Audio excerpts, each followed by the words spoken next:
another definition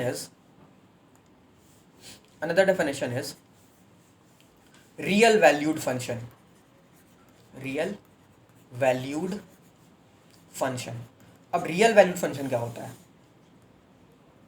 देखो, हमने relation में पढ़ा था रेंज क्या होता है, डोमेन क्या होता है, को डोमेन क्या होता है. तो रियल वैल्यूड फंक्शन क्या होता है कि if the range of a function, if the range of a function is either, चलो ऐसे लिख लो, either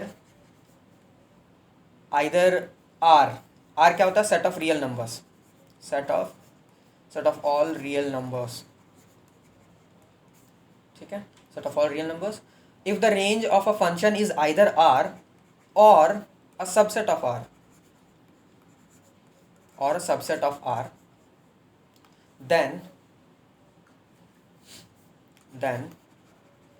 the function is called a real valued function.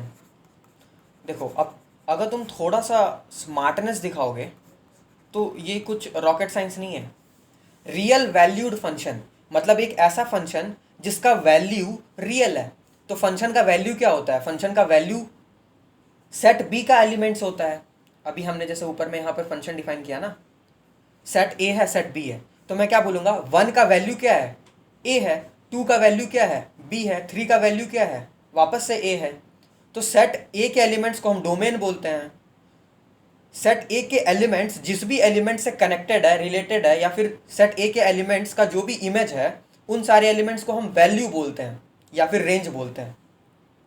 तो अगर वैल्यूज या फिर रेंज मेरे पास रियल नंबर्स है तो मैं क्या बोलूँगा? फंक्शन रियल वैल्यूड है, मतलब फंक्शन का वैल्यू क्या है? रियल है, रियल नंबर है. तो बस वही डेफिनेशन है यहाँ पर. इफ़ द रेंज मतलब क्या? रेंज मतलब वो वैल्यूज़, वो सेट बी के एलिमेंट्स जो सेट ए के एलिमेंट जिससे कनेक्टेड है. ठीक है, तो आई होप समझ पा रहे हो तुम. So if the range of a function is either R or a subset of R, then the function is called real valued function. ठीक है. सिमिलर डेफिनेशन एक और है. सिमिलर डेफिनेशन क्या है? Real function. What is a real function? तो देखो, if the domain of a function is the set of real numbers, that is R. अगर डोमेन क्या है? आर के इक्वल है, तो मैं उस फंक्शन को क्या बोलूँगा? कि ये एक रियल फंक्शन है. ठीक है. तो ये सब कुछ नोटेशंस है जो अक्सर तुम्हें बुक्स में मिल जाएंगी. जैसे कि कोई फंक्शन गिवन होगा और लिखा होगा सपोज अ रियल फंक्शन एफ, और वो फंक्शन डिफाइन होगा. तो रियल फंक्शन बोल दिया गया, इसका मतलब उसका जो डोमेन है वो क्या होगा? वो आर होगा. ये तुम्हें समझना है.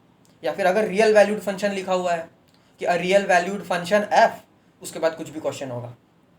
तो क्योंकि रियल वैल्यूड लिखा हुआ है तो तुम्हें ये समझना है कि जो रेंज आ रहा है वो या तो आर होगा या तो सबसेट ऑफ आर होगा. ठीक है, मतलब जो वैल्यूज़ हैं वो एक रियल नंबर्स हैं, तभी तो हुआ रियल वैल्यूड. ठीक है. ना कुछ एग्जांपल्स कर लेते हैं जो एनसीईआरटी में गिवन है. सो एक एग्जांपल है, let N be the set of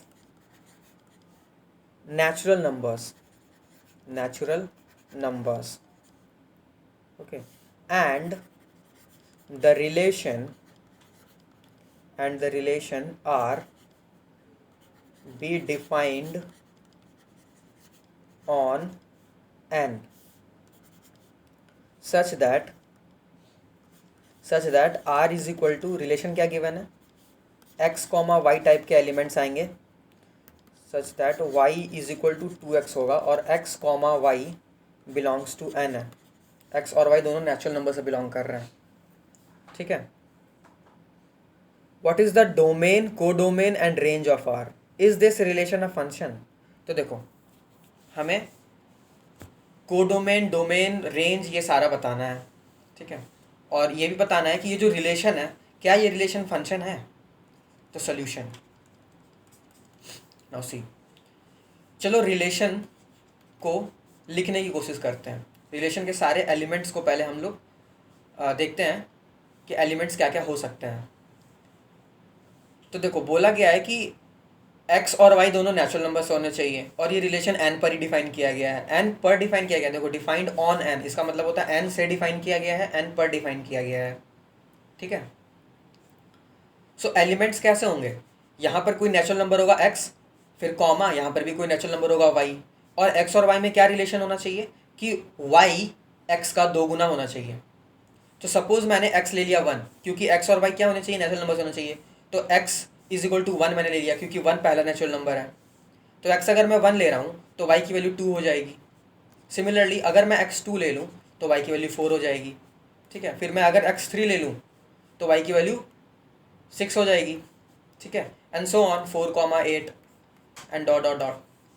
ठीक है, तो ये रिलेशन के एलिमेंट्स आ गए हमारे पास। अब मुझे चलो डोमेन, रेंज एंड कोडोमेन ये निकालना है। तो सबसे पहले मैं निकालता हूँ डोमेन ऑफ आर। डोमेन क्या हो जाएगा, वो एलिमेंट्स जो ऑर्डर्ड पेयर के फर्स्ट एलिमेंट्स हैं। ऑर्डर्ड पेयर के जो फर्स्ट एलिमेंट्स है ना, उन सारे एलिमेंट्स का कलेक्शन डोमेन होता है। तो हो जाएगा 1 2 3 4। ऐसा देखो तो मैं तो सारे एलिमेंट्स लिख सकता हूँ ना, नेचुरल नंबर के सारे एलिमेंट्स लिख सकता हूँ। तो डॉट डॉट मतलब सारे के सारे नेचुरल नंबर्स, तो एन हो जाएगा, डोमेन पूरा का पूरा एन हो गया। ठीक है, रेंज क्या हो जाएगा, रेंज ऑफ आर क्या हो जाएगा, देखो रेंज हो जाएगा 2 4 6 सारे ऑर्डर्ड पेयर के सेकंड एलिमेंट्स। तो 2 4 6 8 एंड सो ऑन। तो इसे मैं 2n भी बोल सकता हूँ। ठीक है, नोट करना 2n का मतलब होता है सारे नेचुरल नंबर्स को तुम 2 से मल्टीप्लाई कर दो। ठीक है, तो जो एलिमेंट्स आ जाएंगे ना वो हो जाएगा 2 4 6 8। ठीक है, वरना तुम इतना लिख करके भी छोड़ सकते हो, कोई दिक्कत नहीं है। ये समझ आया तो अच्छी बात है, ये तो चिंता करने की बात नहीं है। नाउ सी, हमने डोमेन निकाल दिया, रेंज निकाल दिया। कोडोमेन क्या होगा, कोडोमेन तो पूरा का पूरा एन ही होता है। क्वेश्चन में दिया हुआ है कि जो रिलेशन है वो एन पर डिफाइंड है, मतलब एन से डिफाइंड है, एन पर डिफाइंड है। तो कोडोमेन एन हो गया, जहाँ पर भी डिफाइन होता है उसे कोडोमेन बोलते हैं। ठीक है, अब हमें क्या बताना है कि ये जो रिलेशन है वो फंक्शन है या नहीं। नाउ रिलेशन फंक्शन कब होता है, उसके लिए 2 कंडीशन सेटिस्फाई करना होता है। पहला कंडीशन तो ये कि रिलेशन जिस भी सेट से डिफाइंड है, जैसे यहाँ पर डिफाइंड है एन से और एन पर ही डिफाइंड है, तो अगर एन से डिफाइंड है तो एन सेट के हर एक एलिमेंट का इमेज होना चाहिए। एन सेट का हर एक एलिमेंट किसी न किसी एलिमेंट से रिलेटेड होना चाहिए। तो देखो डोमेन क्या है हमारे पास, डोमेन भी एन आया है। डोमेन एन आया है, इसका मतलब नेचुरल नंबर के हर एलिमेंट्स का कोई ना कोई इमेज है। देखो हम रिलेशन में भी देख सकते हैं कि 1 का इमेज 2 है, 2 का इमेज 4 है, 3 का इमेज 6 है। तो ऐसे सारे नेचुरल नंबर्स का कोई ना कोई इमेज है। तो पहला कंडीशन तो सेटिस्फाई हो गया।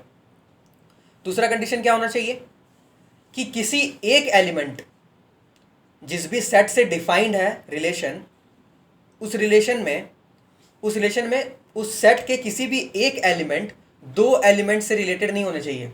किसी भी एक एलिमेंट का 2 इमेज नहीं होना चाहिए। तो देखो 1 के पास सिर्फ एक ही इमेज है, 2 के पास भी सिर्फ एक ही इमेज है, 4। ऐसे ही सारे एलिमेंट के पास नेचुरल नंबर के सारे एलिमेंट का सिर्फ एक ही इमेज है। तो रेंज 2n है, और देखो रेंज यहाँ पे 2n है जो कि n के इक्वल नहीं है। तो ये इफेक्ट नहीं डालेगा कि ये फंक्शन होगा या नहीं होगा। मैंने नोट में लिखवाया था कि जो रेंज है ना वो कोई ज़रूरी नहीं है कि कोडोमेन के इक्वल हो। ठीक है, मतलब जिस भी सेट पर रिलेशन डिफाइंड है उस सेट के सारे एलिमेंट्स किसी ना किसी एलिमेंट से रिलेटेड होने चाहिए, ऐसा ज़रूरी नहीं है। आई होप समझ आ रहा। ओके, सो ये जो रिलेशन है R is a function. Okay.